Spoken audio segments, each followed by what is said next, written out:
Good evening, everyone. Glad to have you all here on a wonderful Monday for the third episode of the Monday edition of Onward to Victory. Once again, I'd like to welcome our hosts, Jordan Talley, Noah Reed, and my name is Wolter-Sánchez, and there is a lot to get into for today's edition of the show. But first, I've got a question for both of our hosts. So, obviously, all three of us are both sports fans, but also reporters.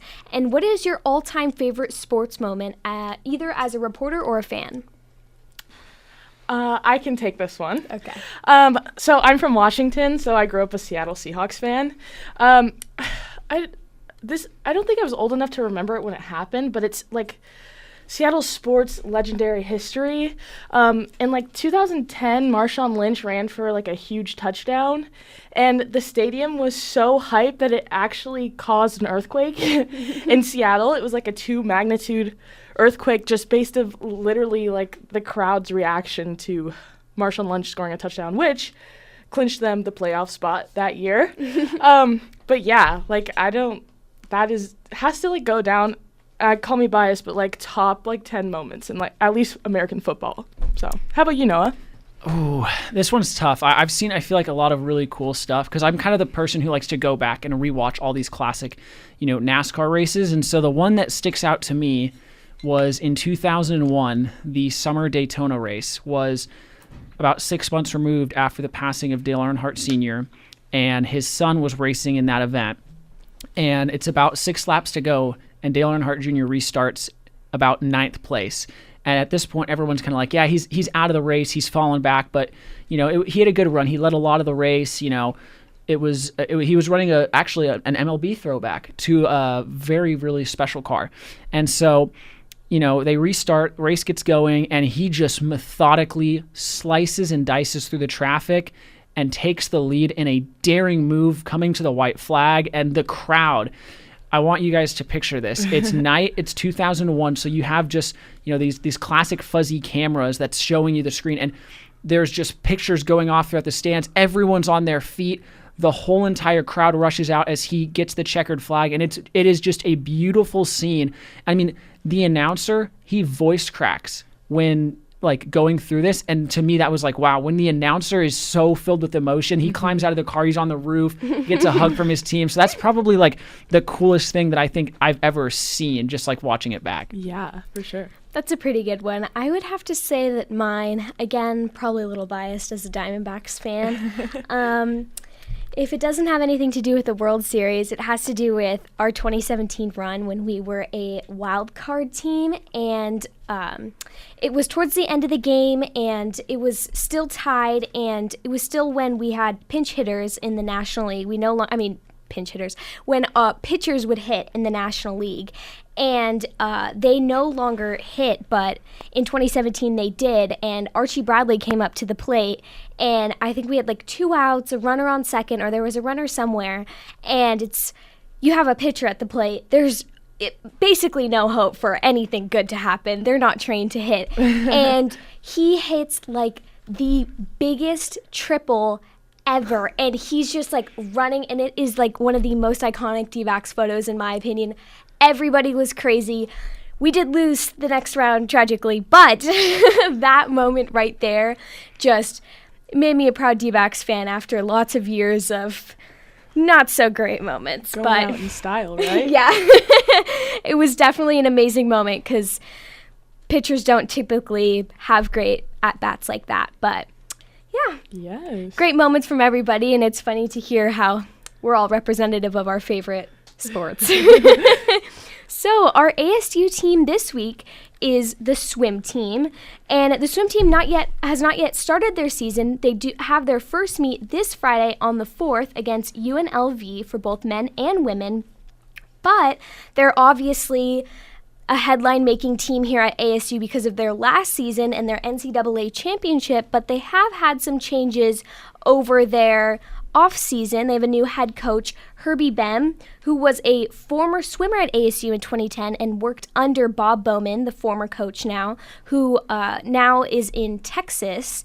And it's really cool that their new head coach has kind of worked through this program and used to be a swimmer at ASU. He was kind of talking, I believe it was an interview with our Cronkite Sports Club, I'm pretty sure, but he was talking about how he's kind of seen this culture shift from 2010, and obviously now they're a championship winning team, but he was talking about how over winter break he'd have to sell raffle tickets so that the team would have enough money to just stay a team. And going from that to now being the head coach of a championship winning team, I just think is amazing, and it makes you really excited for this year. They have some great swimmers still on their team. Obviously, they had Olympians last year, and they still have, I believe, 5 Olympians returning to ASU. So, overall, great swim team. What do you guys think? Well, you are repping the USA Olympic team shirt, so I feel like that a little celebrations of the U.S. is in order. But, I mean, you mentioned it there. Obviously, BEM is the hire. They've got some good swimmers returning. A little fun nugget here is they also got associate head coach Dave Salo. He's coming back from retirement from collegiate training, and he was actually just announced into a very prestigious Coaches Hall of Fame.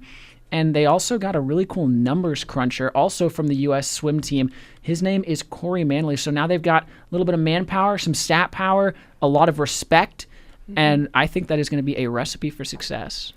Yeah, like you were saying, there's not only in swim, but I feel like over all athletics at ASU, there is such a culture shift right now, or a change in culture. They're being competitive and championship level, playing like championship style teams, and it's just, I feel like especially with sports, the culture and the atmosphere is so important to your success as a team. So if you have the head coach coming in saying that there is a culture shift happening, I feel like that's something you want to hear as an athlete who they haven't even started their season yet, and they're speaking of the impact and the change that's going on that will make them a great team with another great championship run once again. Yeah, definitely. And going into this season, both men and women are ranked by the College Swimming and Diving Coaches Association of America. Men are ranked 6th and women are ranked 21st. And they're both the only Big 12 teams ranked going into the new season, which I feel like is a great start in this new conference setup. And we're already up there. They have 20 returning men and 23 returning women from last year, 3 Pac-12 champions. Men have 5 returning All-Americans, women have 2, and obviously, like I said earlier, 5 Olympians returning. So overall, it seems like obviously it's going to be a great swim team, but when you really lay out the stats, stacked. The stats support it, the resumes, the careers support it.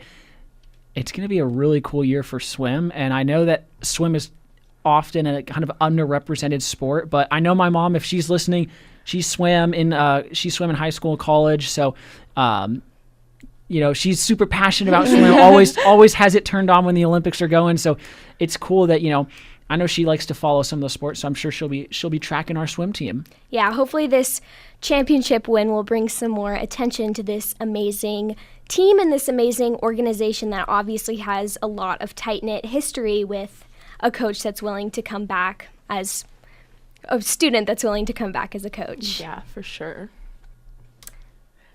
So next up for our ASU athlete, we have Jelly Sear of volleyball. She is a senior outside hitter who earned her first double-double of the year in the game against Baylor, which unfortunately ended in a 3-1 loss for the Sun Devils. But once again, it was their first Big 12 loss. The only two losses this season have been against ranked teams, and we saw that against Nebraska. But she had a game high of 16 kills and 12 digs. Well, like I said, her first double-double of the year in matches, and her 12th double-double of her career, and the 9th match this year with double-figure stats and 4th match in a row. How volleyball is off to a keeping that train of being just such a powerhouse athletic program. What are we thinking? I mean, I got to check out some of the highlights doing some work for WCSN, and they had put Sear in the top play segment because she had this incredible dive save. And I know that during that TCU game that you touched on, which was, again, the first win against a ranked opponent, which is huge for ASU, was, she got, like you said, the double digits in kills. Her stats are improving. The team is building around her. It's just, it feels like you said earlier, the word chemistry. And I feel like the chemistry, especially with the volleyball team, has gotten better and better. Yes, it was a loss to Baylor, but again, we've played 3 ranked opponents thus far, 2 losses, 1 win. And I mean, if you look at this schedule for what's coming up next, Utah, BYU, Arizona, all home games, be there, support the Sun Devils. Yes. It's going to be sick. Yeah. And it's just they've been so dominant like recently too, as like 3-and-out sets with everyone. This is the first time I think they've extended to like 4 sets in a very quite some time for the ASU volleyball. Anything you'd like to add, Ella? Yeah, no, just basically reiterating what you guys have been saying. Obviously, we know that our volleyball team has been, historically at least, last year and so far thus this year, a great team. And obviously, our only 2 drops have been to people in our conference, but also teams in our conference that are well-known and have well-known programs. So it definitely shows that we have a great volleyball program overall. And like Noah said, we have some great matchups coming up, so definitely something for Sun Devil students to look forward to attending. Yeah, and just to wrap this portion up here, an honorable mention as well as Jelly Sear. We have Argentina Ung, who is a graduate student that also put up 38 assists and 10 digs, and for her 3rd double-double this season and 22nd of her career. So on the court, we just have such great athletic talent that is bringing so much to this Sun Devil team, and I'm very, very excited, since we're like almost around the halfway point of the season, how this is going to turn out for them and how it's going to shape up for them. So next up, we have this Wednesday, October 2nd, ASU volleyball will be hosting Utah at Mullet Arena for another conference matchup. So very exciting. Check that out. And now kind of shifting from the court to the turf, we have some ASU soccer we're going to cover, because last night the Sun Devils hosted the Cincinnati Bearcats for their 3rd home game, and they picked up the win, getting their first ever home win against a conference opponent here in the Big 12. The team was coming off a loss to West Virginia on Thursday. That one saw Coach Graham Winkworth ejected with a red card. However, the Sun Devils bounced back with a strong performance. They outshot the Bearcats 5-3, scoring on 3 of those drives. It was a really, really strong night. 3 scores, 3 different players. You had one in the first half. That was A Nation Cologne. Oh my gosh, butchered that twice today. I apologize. Cameron Valadares and Grace Gillard both in the second half. And that second half, they started off like lightning. First 2 goals in the second half were scored in the first 15 minutes. And that really just allowed them to control the field. What do you guys think so far of Sun Devil soccer? It's kind of been up and down, but they got a good road ahead before these next few rounds of opponents. I think I've noticed this almost trend, but like I feel like with like for example soccer, if we have these losses after killer stints of just being dominant on the field to a loss, and then it's only up again. And as you said, the coach was ejected. There's a lot of passion for this team and what they're doing.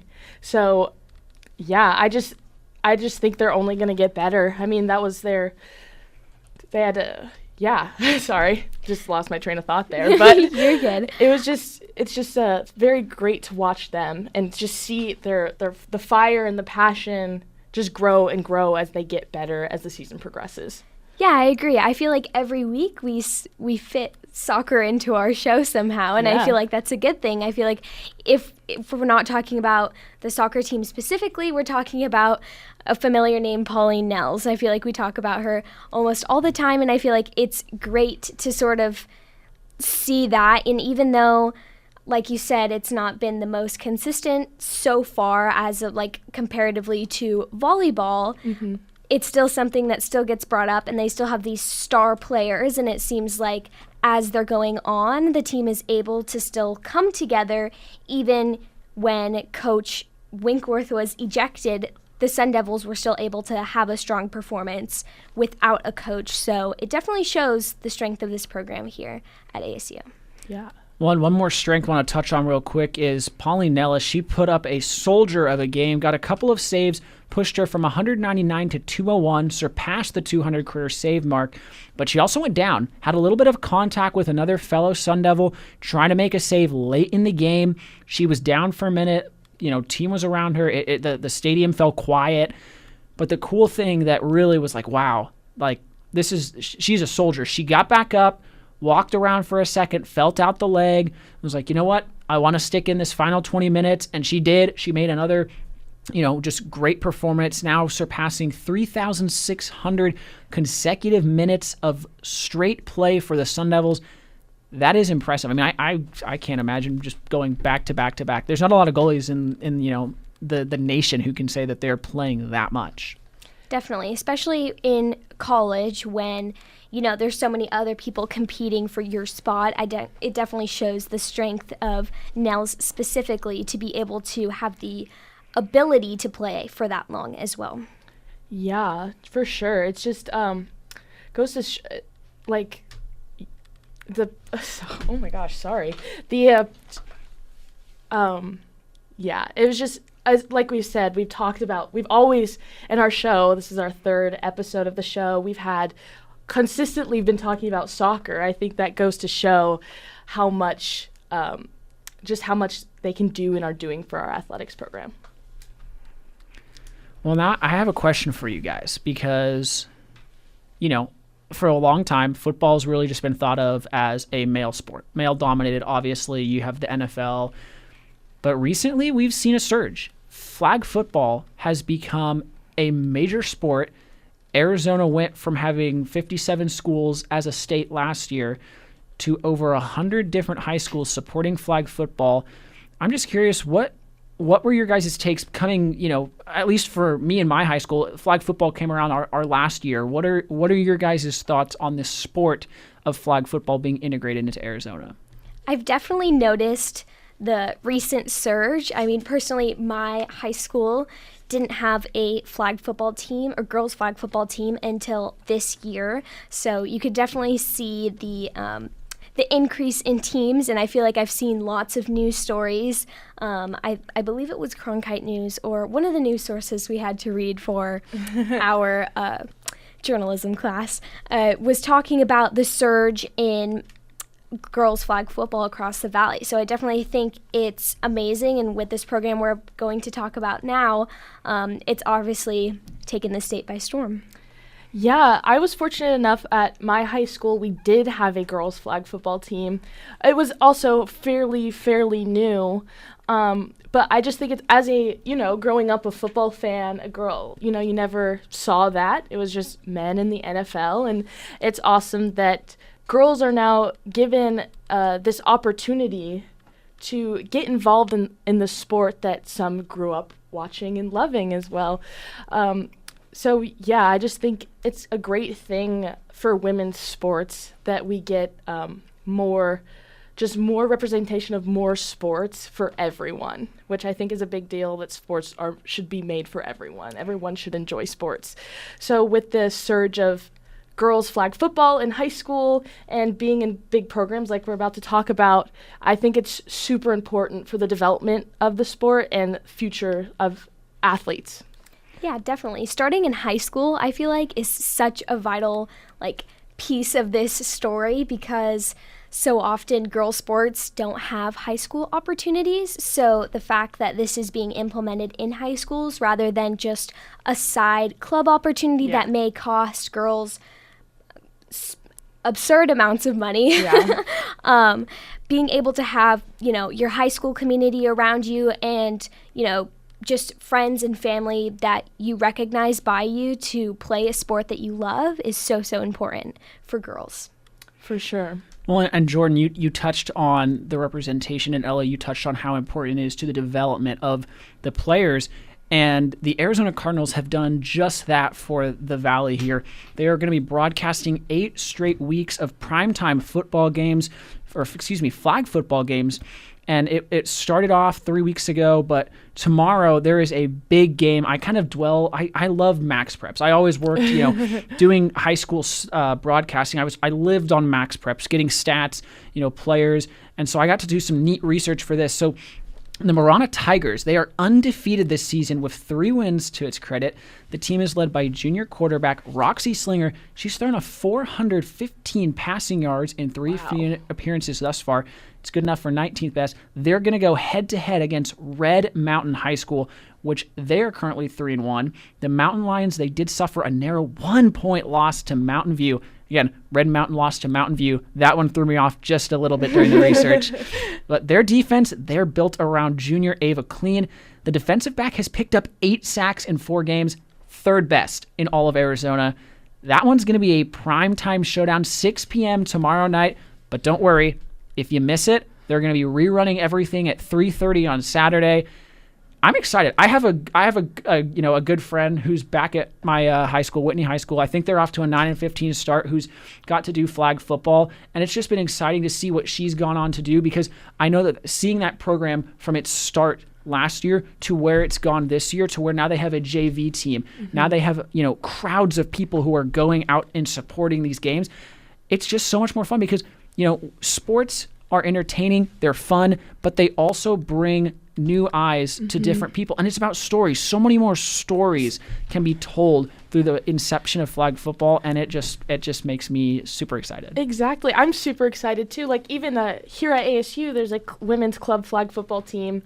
It is club, but there's something there. It's an opportunity for everyone, and it's just, I think the representation is just so important, and especially if it's getting these prime time coverages, it's just so crucial to the development and the rise of the sport. And like you said, storytelling and all the stories, like women's sports, they kind of need that. They need people to grab. Unfortunately, that's what's needed. So yeah, I'm very excited to see how flag football progresses, especially over the coming years in high school, and see how it can give more athletes more opportunities. Yeah, and it's amazing that it's showcased by something like a professional football team. Yeah.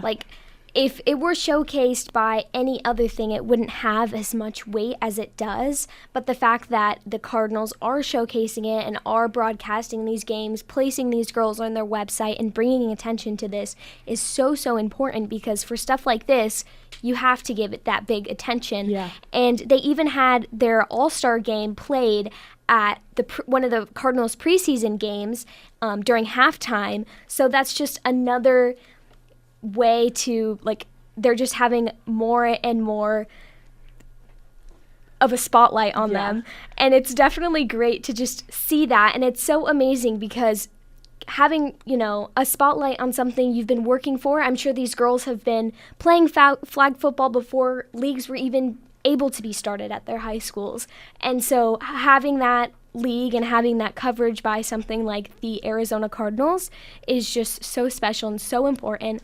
And what they've done, they have training camps, they have college visits, and they're doing everything to assist these girls and give them a great future in flag football, and that is just so special. And how awesome is it that they played on the Arizona Cardinals stadium? Yeah, exactly. In high school I played flag football, and I went and I played at the Arizona Cardinals stadium.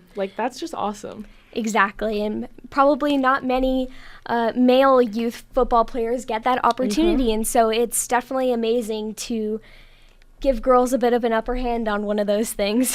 Absolutely, and again, credit to the Cardinals, credit to the state of Arizona. It's only one of 11 states that offer it, and again, cannot reiterate this enough. Live tomorrow night at 6 p.m. on Arizona's Family Sports.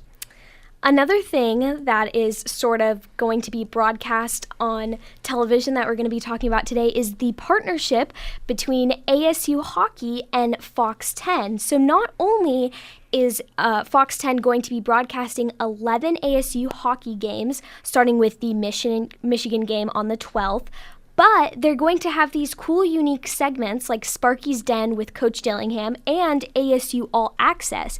So this is from Fox directly. This regarding Sparky's Den with Coach Dillingham, this ASU-produced program will offer viewers a comprehensive review of key plays and players from previous games and behind-the-scenes insights into game preparation and practice with exclusive interviews with Coach Kenny Dillingham and Sun Devil football. And ASU All Access allows student athletes, coaches, staff, and alumni who all support ASU and Sun Devil athletics to be interviewed, and it's also some of these are also student produced. So it's just definitely something great, not only for ASU hockey, but for ASU students and for ASU community as a whole. Yes. I am a big hockey fan. I'm so excited, especially with ASU hockey being in a new conference that is arguably the best conference in collegiate level hockey. But they have opponents like University of Michigan that are and Denver, who's actually in our conference now. So it's just so awesome, especially with people who say there's no hockey in the desert. That was a big thing to why the Arizona Coyotes was sold, is because attendance and whatever. But there is people want to watch hockey, especially the Arizona State Sun Devils hockey, and that just being broadcasted on Fox News, more people can watch hockey. You can get more kids in the desert to watch hockey.